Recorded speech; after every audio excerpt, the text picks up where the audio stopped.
we as teachers. And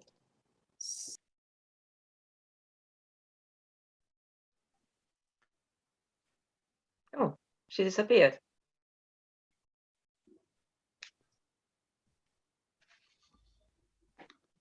Connection problems, I think. Probably is some connection problem. Oh.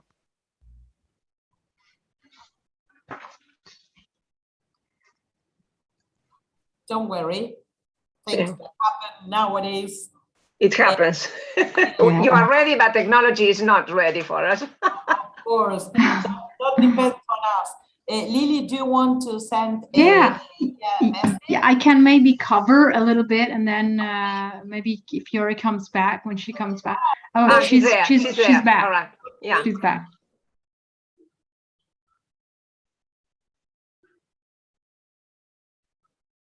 I turn off my camera because I don't have a good connection today, but I'm here, so. Okay. All right. I'm controlling the chat as well. Gloria, welcome. You're back. Okay. We cannot hear you. Oh. I had a connection problem. Yeah, I know. Okay, so what I was talking about is that the parties involved are parents, we as teachers, school directors, and the social parties. And what is important is that we need to keep in mind that if we want a successful, positive, and empowering education, that can only be achieved when all the parties involved in this challenging process are willing to interact and work together. So that means we can't expect our students and kids to interact and work together if we first don't show them how to do it. Okay, now I'd like to move on to the 5 core competencies of social emotional learning. And here we have self-awareness, self-management, social awareness, relationship skills, and responsible decision-making. And of course, under this 5 core areas, there's a full set of sub-skills which need to be developed in order to achieve the main competence.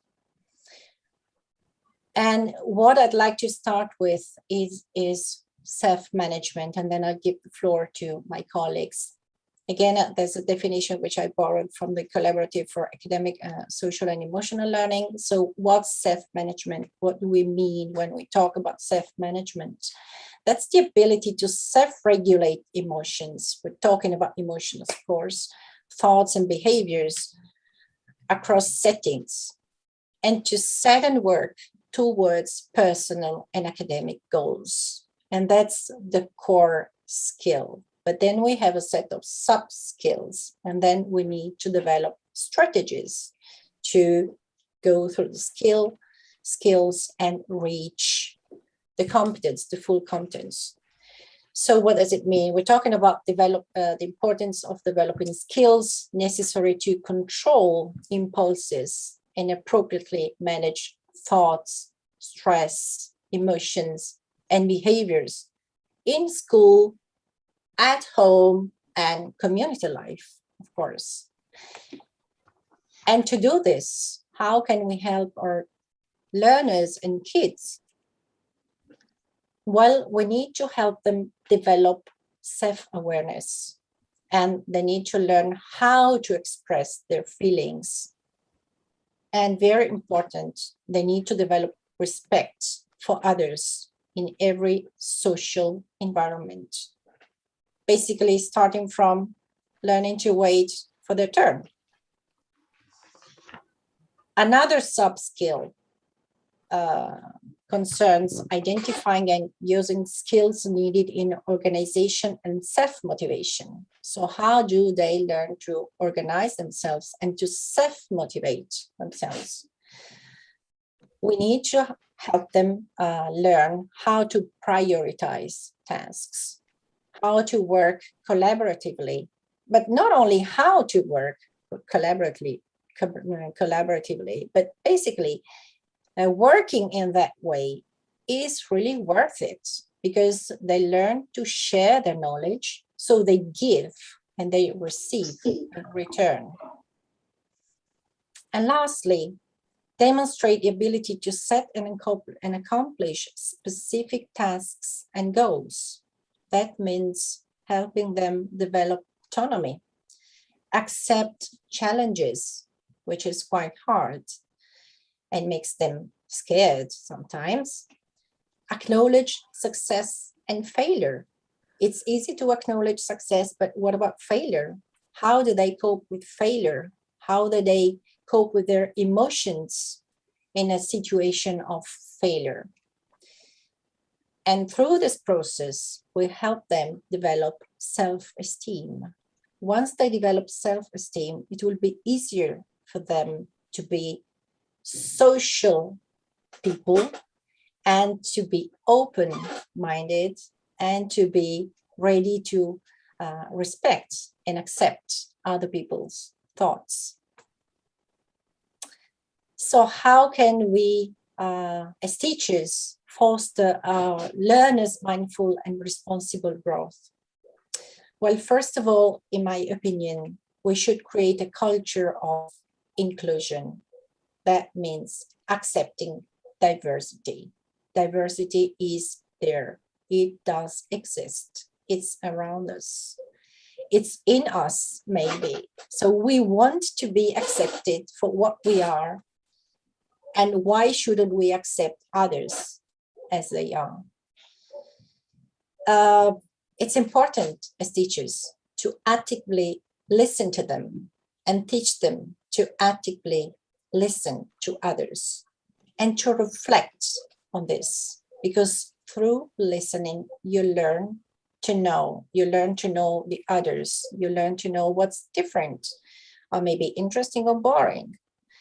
But maybe you learn to know what makes you angry, and little by little you need to manage your emotions. And we also need to provide strategies to help them persevere in difficult situations, not just get angry and scream and shout. No, just what are the right strategies little by little when they cope with, when they're facing difficult situations. And then acknowledge their success and failure. So if we acknowledge their success and failure, they will learn the difference when something is good and something is bad, and they will learn how to handle this. And it's important for this to provide constructive feedback. So, and again, reflection, have them reflect on what went wrong and find out why, because the point is not to just spot what went wrong, but to think about the why of things. Other important things: show them the difference between being aggressive and being persuasive. So what's the point? Do you just want to offend, or do you want other people to listen to you? Do you want to get listened to? Then you need to learn to listen to others, and you need to be persuasive, again, when you express what you think without being aggressive. To do this, and then Patricia will tell you more about this, I'm sure, you can use drama, we can use literature, poetry, and music that really broadens their minds and also enhances their culture, and also encourages them to turn their feelings into unique works of art. So good and bad feelings can be turned into a work of art, into something unique, if we know how to handle them properly. Another point is critical thinking. So we should promote critical thinking and debate inside the classroom. So have our students talk to each other openly in a proper way, of course, and compare, listen to others and learn how to compare ideas and reflect on ideas. And again, ask them the why of something and not just find the what, because the what is the first step, is what we see at first sight, but then we need to reflect on the why of something. Think of what has been happening around the world in the last almost 2 years, what's been happening in Afghanistan, the pandemic, and a lot of things which have changed the world are still changing the world. So we need to prepare them for all these changes, challenging situations they will have to face. And then help them read and understand the news from different sources and compare ideas, respect different points of view. And also teach them time management, because that provokes a lot of stress, and stress raises anxiety, and they might have they might be in a difficult situation on how to handle anxiety, and that might turn out to be something it might lead to anger or hatred or improper behavior. So these are some, just of course, a few strategies that we might implement to help them learn how to manage their emotions and their feelings. So that's all from my side. I don't want to keep it too long. So I thank you so much for your attention. And I would like to give the floor to my fellow teacher, Liliana. Yeah, hi. Thank you so much, Yoria. It was very, very interesting. And thank you so much, Andrea, for inviting us in this wonderful webinar. And it's really an opportunity to exchange and share materials and share ideas. And focus on some really, remarkable things regarding education and teaching. As Yoria mentioned, time management is very important. That if you don't have good time management, that leads to anxiety, and then anxiety leads to anger and poor behavior. So we have to, of course, try to teach our children, our kids, to handle their emotions. That's so important. And of course, to be aware of themselves. Self-awareness is one of the main point of SEL. That's the second skill. So self-awareness, it means how we consider, are we aware of how people look at us, how people perceive us? Are we aware of that? And mostly we're talking about kids, we're talking about students. And students, maybe, well, we have to start this by primary school. From primary school, we have to start this long path towards proper and genuine self-awareness. So now I'd like to share the screen and show you something about this, because I prepared a few slides about this. Hold on. So I'll start with self-awareness, and now move to social awareness. All right, so self-awareness is actually the ability to identify one's thought, values, and emotions, and recognize how these shape behaviors. Self-awareness involves being able to accurately name your emotions. of course, involves also the assessment of one's abilities, for example, strengths and areas of growth, and includes the needs for confidence, optimism, and knowledge of which area can be improved. So I'd like to present to you some ideas I had and I learned from Mississippi Department of Education. And in particular, a book written by Carey M. Wright. He's the state superintendent of education in Mississippi State, and it was written in 2016. I'll give you all details after. And it's very interesting because it gives some examples of sample lessons that can improve and give some chance to the students to get and to reach this self-awareness. So self-awareness, it's when you think about self-awareness, you might think about, how do I understand myself, my family, my community? It's important to think about how you might feel in certain situations and why. So there are some situations when you can't not even understand what the reaction is.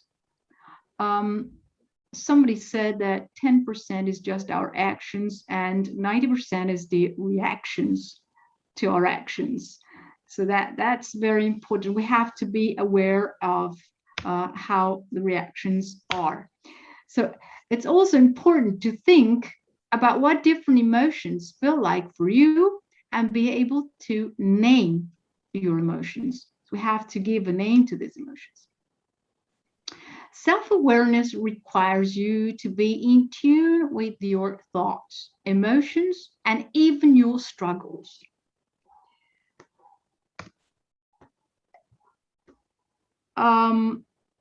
Self-awareness means paying attention to your characteristics, feelings, emotions, habits, reactions, behaviors, strengths, and weaknesses. All these elements have to be considered when you want to be aware of yourself. Self-awareness allows you to understand not just yourself, but also how other people perceive you. I'd like to just read this quote to you. Is by Maria Montessori.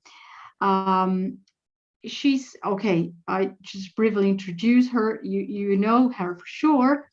He was a pedagogist, and she's known to be the first really educator and pedagogist in Italy. And her method is widely recognized, widely acknowledged in all the world. What's her method? What is it about?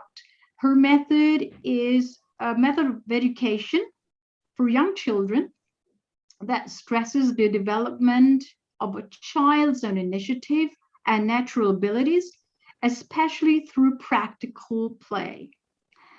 This method allowed children to develop at their own pace and provided educators with a new understanding of child development. So this is a model, and she was very concerned with practical activities for kids and for young learners. The quote is, "Never help a child with a task at which he feels he can succeed." That's very important.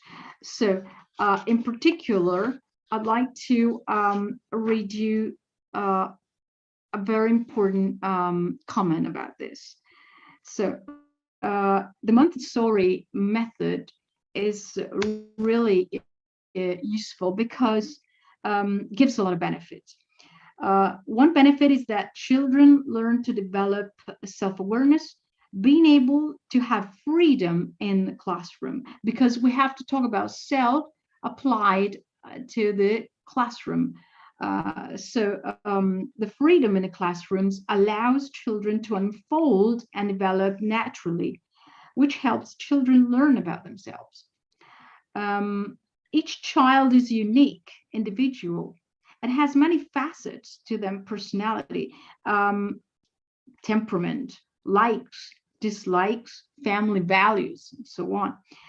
For each child to be gifted time to learn who they are and how they can contribute to this big world is wonderful and assists in their development of their self-esteem. Focusing on certain behaviors, on certain gifts, keeps the focus on a child so narrow that it doesn't allow them to figure out what they are good at. If you focus on them too much, they cannot have the freedom and the confidence to walk with their own feet. So if someone really values being a good piano player, for example, and everything is judged against the expectation that everyone should be a good piano player, what is a child to do if they don't like playing the piano or they are not good at playing piano? With having narrow expectations or standards put in a child truly limits their beauty and potential.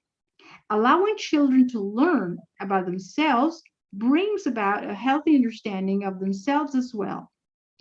They may know that they are really good at this and know they aren't so good at that, but knowing that and understanding that doesn't affect their self-esteem is a healthy perspective of themselves that shows the world they have a lot to offer, and they also have the confidence to improve on something they may not know how to do.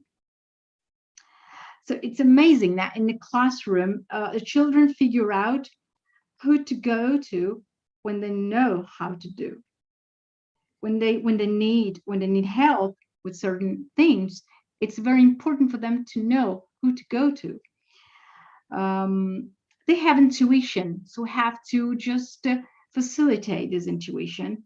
And the intuition, for example, they might be good at doing puzzles. So the point is that traditional schools focuses too much on grades. And if we focus too much on grades, we miss a lot. We miss all the rest. The emphasis on grades, it's of course is very popular in our schools, but doesn't really give the best out of the students, because it's very dodgy. We have to be very careful. Every child is a gift and has things to offer the world. So we have to help children feel successful in who they are and helping them become the best them they can be. That's what Montessori classrooms are all about. So Montessori method is really really focuses on self-awareness. I'd like to move to social awareness now. Social awareness is the other social emotional skill. And I'd like to start with a quote again. The quote goes as, "Alone we can do so little, together we can do so much." It's very easy probably to say, but it is not just for granted, huh? It was a quote by Helen Keller. So social awareness involves the ability to understand and empathize with others, particularly with people from different backgrounds than one's own. For example, history teacher cultivates students' empathy by encouraging them to put themselves into the shoes of people on opposing sides of the history, to help them understand both how they came to their views in the first place and why certain decisions were made. That that's something that has to work on not being judgmental. That we have to take into consideration all aspects of a story. That's also critical thinking. That's a lot about that too. So skills that develop social awareness include identifying social cues like verbal, physical, to determine how others feel. Taking others' perspectives. So try to look things from other point of views. That's also very important. Demonstrating empathy and compassion. That's also a very important skill. That goes with, of course, empathy and understanding others people's situation. Showing concern for the feelings of others. So you don't have just to understand, but show that you care. Give them an evidence of this. Understanding and expressing gratitude. Even if you're thankful, you have to say that. If you show it, then the person will have the evidence, will acknowledge, will truly acknowledge that you are thankful. Recognizes strengths in others. So that, of course, implies a lot about accepting one's limits and recognize and acknowledge others people's values and strengths, of course. Being also humble, but not humble, being realistic, of course. And it's not easy when you don't interact with other people appropriately. Identifying diverse social norms, including unjust ones. So you have to, of course, be in society, have to identify also rules of social contract. Recognizing situational demands and opportunities. Of course, this is also very important, and it leads to problem-solving skills and a lot about this. So that pretty much all about, of course, social learning. I would like just to point out that this this syllabus that I consulted before this webinar and comes from, as I told you, Mississippi Department of Education, gives also some lesson samples. For example, it gives a performance standards like recognize and respond to social cues in an appropriate manner. So next step, the following step is analyze ways one's behavior may affect the feelings of others and demonstrate respect for other people's opinion. Identify ways to provide and support and encouragement to others in need. So this is the performance standards, and it gives you the strategies in order to reach that goal.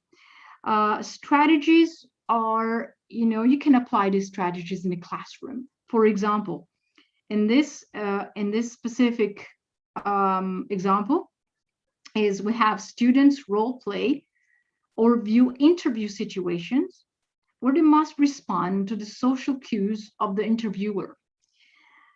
You have to have students write alternate endings to stories through changing the behavior of one character. On the outside of a paper bag, you can have students make a collage of how they think others feel about an issue. And on the other side, have them put pictures, words of how they feel about that issue. You can assign students a current topic and ask them to interview important people in their lives to gather their opinions and perspective on a topic. Then you can have students share the results with the class through a mode of their choice. Can be writing, can be art, can be a slideshow, etc. So these little suggestions And this sample lessons can just give you the chance to improve social awareness of your students. Thank you so much. That's the end for me. And I'll pass the word and I give the floor to Patricia for relationship skill and responsible decision making. Okay, thank you very much. Thank you, Andrea, for the invitation. I'm very pleased to be with you all. Well, before starting, I would like to share my screen. Let me see.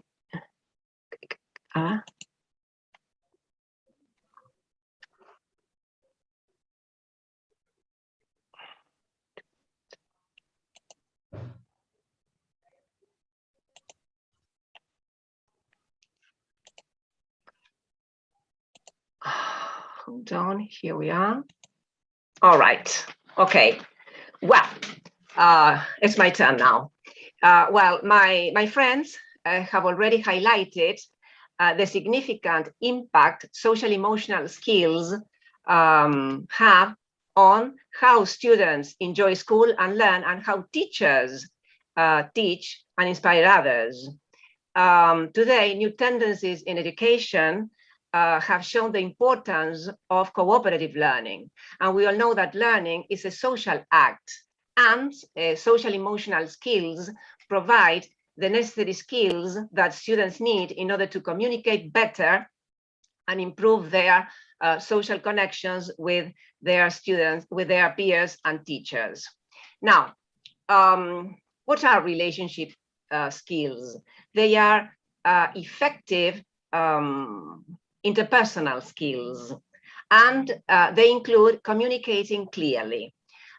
Communication involves verbal and non-verbal language. That is to say, when we are communicating, we should speak clearly, we should express our ideas appropriately, and use the correct paralinguistic and non-verbal information which add meaning to the words present in the message. Self-awareness skills may help students improve their communication skills. Another important component of relationship skills is listening actively. You know that listening is an important component of communication, and the students should learn how to listen actively. Why? Because when we are listening actively, we are using all our senses. This means that when we are listening, we are using our eyes, but at the same time, we are using our eyes and our hearts. This means that the students need to learn perception skills. Perception skills are never mentioned when students are taught the listening of skill. The skill of listening. And this is very important because a lot of information can be obtained when we concentrate on these skills. Well, cooperating is very important too, because when students are taught how to work together, they become active members working together towards a specific aim. In this case, cooperation requires flexibility, respect for others' ideas and opinions, and awareness of self and others. Here, social skills are a great tool to improve cooperation. Wait a minute. I want to show the full screen. That's better. That's what I wanted. I forgot. Sorry. So you have a better visual image of the slide. Sorry. Well, let's move to the second. The students should be able to know how to negotiate conflicts, and it is important to know that when they are having a problem, they need to remain calm. Why? Because they need to discuss the problem they are having. They need to consider a solution and a possible decision. When they are not feeling calm, that is to say that they are anxious or they are feeling distressed, they cannot think properly. So they won't be able to be successful in negotiating the conflict they are having. Resisting inappropriate social pressure is also very important because we are surrounded by social pressure in everyday life. So the development of strong self-management skills can help students avoid engaging in unethical, unsafe behaviors. Seeking and offering help when it is needed is also very important. And if you pay attention to the way classes are delivered, this information is not present because today we are in the 21st century and we still have content dominance in our classrooms. And this type of information, emotions, are very important. And today they should be first. In the case of seeking and offering help, the students need to know how and when to ask for help. And it is also important for both teachers and students to know when they can find the most appropriate time to offer effective support. In this case, what the students need to develop is metacognitive strategies. Metacognition is one of the most important components in 21st century education. However, it is not as common as it should be in our classrooms. So we should encourage, it's our responsibility to encourage metacognition in the classroom because they have the opportunity to learn together because they reflect on what they do in the classroom. Responsible decision-making is the fifth capacity in social emotional skills. Responsible decision makers make productive choices based on their own feelings, and they are related to their personal behaviors and social interactions. What do the students need to know in this case? First of all, when they have a problem, they should be able to identify it. Why? Because if they identify the problem of the difficulty they are having, they will be able to solve it better. There are different types of problems, you know. Some are more important than others. But in any case, the students should recognize that they are faced with a problem. So once they have identified the problem, they need to analyze the situation. And in this case, they need to find the origin of the problem, how the problem arose. And after identifying, analyzing, and considering the problem, they need to get a solution. They need to solve the problem. So in this case, they need to consider the possible options and also explore the potential consequences each option may have. In all these different steps related to the problem, they may have critical and lateral thinking skills are developed. Why? Because students think critically because they make judgments, they give their opinions, they make decisions.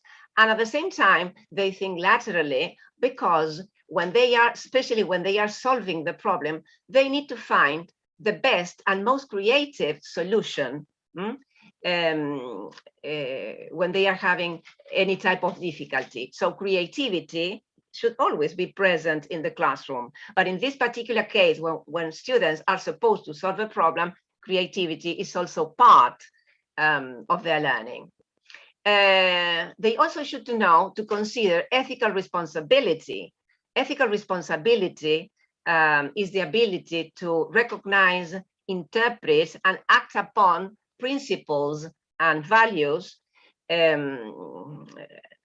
according to certain standards in a given context. For example, before deciding to cheat in an exam, a student should be responsible and act honestly because he has been taught that cheating does not bring about positive results. So when he is responsible, he behaves ethically. And we should highlight the fact that evaluating and reflecting, both of them are as important as responsible decision making. Students, not should, I would say must reflect on what they have done, on the problem they have solved. And in this case, they need to use, again, metacognition. Metacognition should be a tool that must be present every single class, because students have the opportunity, as I said before, to reflect and to learn how to learn. They are learning on their time. They come to school because they want to learn. There are different aspects they may learn in the classroom. And this is social and emotional skills are very important. So when they use metacognition, they become critical observers of their own practices. So again, metacognition here is a very powerful tool. We should remember that meaningful learning requires emotions, and emotions connect the brain and the heart. Remember that once Aristotle said, educating the mind without educating the brain is no education, without educating the heart is no education at all. So first, we need to consider the emotions of our students to see if they are really prepared for the process of learning. I cannot start a class saying, okay, open your books and pay attention to me. No, first of all, I need to create a special atmosphere. So in conclusion, research has shown that children have become increasingly emotionally unstable in and out of the classroom. Fortunately, the implementation of social emotional skills allows students to become better individuals, because they can build their confidence and empathy, and they can also improve their academic performance and their social relationships. In a word, when children become emotionally intelligent, they become more likely to understand what they are feeling, how to deal with their feelings, and why they feel that way. So as you see, social and emotional skills are very important, especially today, because we are under a pandemic crisis which has affected our emotions deeply. Thank you very much. This is the end of my presentation, and now I give the floor to Andrea. I stop sharing the screen. Thank you very much, Patricia. Thank you very much, all of you, for being here today. Well, now it's the last few minutes before the raffle. I would like you to make some questions, or to any of the teachers here today, Patricia, Liliana, Yoria, also Patricia Sorio. What would you like to ask? You can open your mics and cameras, and just this time for you.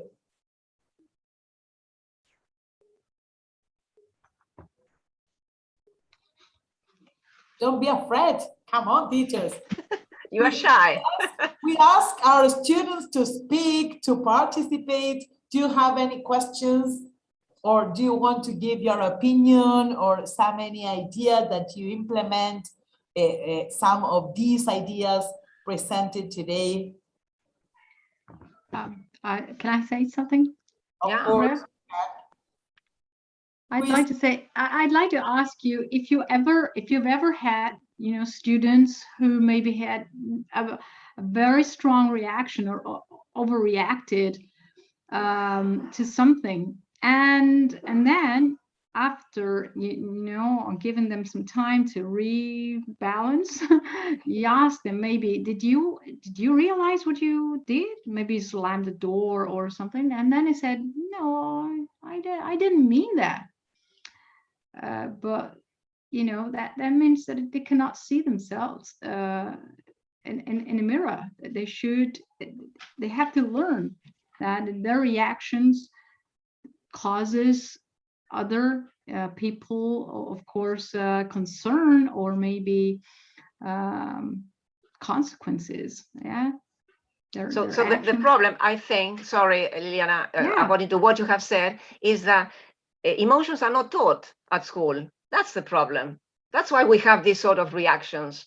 So instead of focusing on contents, we are in the, as I said before, we are in the 21st century. We have a new tendencies in education. So today the focus is first on emotions, and then we can start teaching a new content or whatever it is. But I need to pay attention if my students are prepared for the process of learning. If they are not, they will never learn. That's why they fail, they feel frustrated, and they quit. And what we want to do is to keep them at school. So we need to give them all the necessary tools in order to make them understand that feelings, emotions are important. And whenever they have a problem, they have to believe in us and tell us about the problem they are having. But for that, we need to be empathetic, because if we aren't empathetic, they won't be able to ask any questions. They do not want to express their inner feelings because they feel that they haven't got the support of their teachers. So I think that those reactions are part of our responsibility too, because we are not teaching them how to behave in the classroom. So certain rules are important. So before starting on the first class, talking about contents and the code of conduct and the routines we will have during the year, first of all, we should concentrate on emotions. And I think that by the end of the year, the results will be completely different from the one we had the previous year. I think this is, I'm talking about my experience, because according to new tendencies, you are changing the way you are teaching. You get new tendencies, new different types of innovations. But I think that emotions at the moment, they are the most important. Right. If I may add something, I think we should start asking ourselves, but I'm sure we already have, are emotions taught at home at all? Because it's not only about school. Children live in a family. Right. Yeah. So most of the times you see children screaming and shouting, and just their parents giving them a cell phone. Yeah. Stay there, right. sit there, and play for half an hour, and so that the parents can enjoy dinner or something different. Of course, I know that we don't have much time at home. We're overstressed, overloaded with everything, but our children are there. Once we get back home, we need to give them our attention. And it's important that we teach them to wait, to ask, to say thank you, and also to acknowledge their emotions. And as Liliana said before, what are the consequences of your behavior? So of course, there are different strategies for every age, for different ages. But if we don't teach this at home, how can we expect we can do it at school?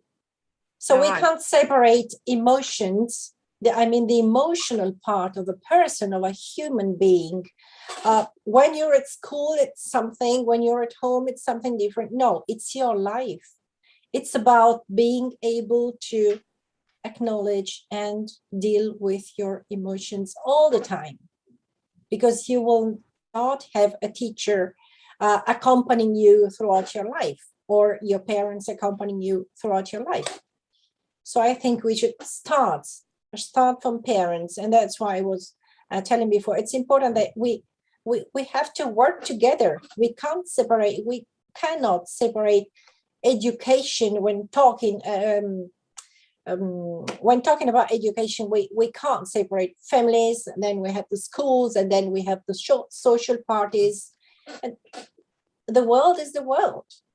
Yes, family and education, family and school form a binomial, and they cannot be separated, because we need the support of the family. Behavior. You need to learn how to behave. Yeah, that's right. it. Yes. Yeah, that's true. I see comments in the chat. I really thank you all. I'm very glad it was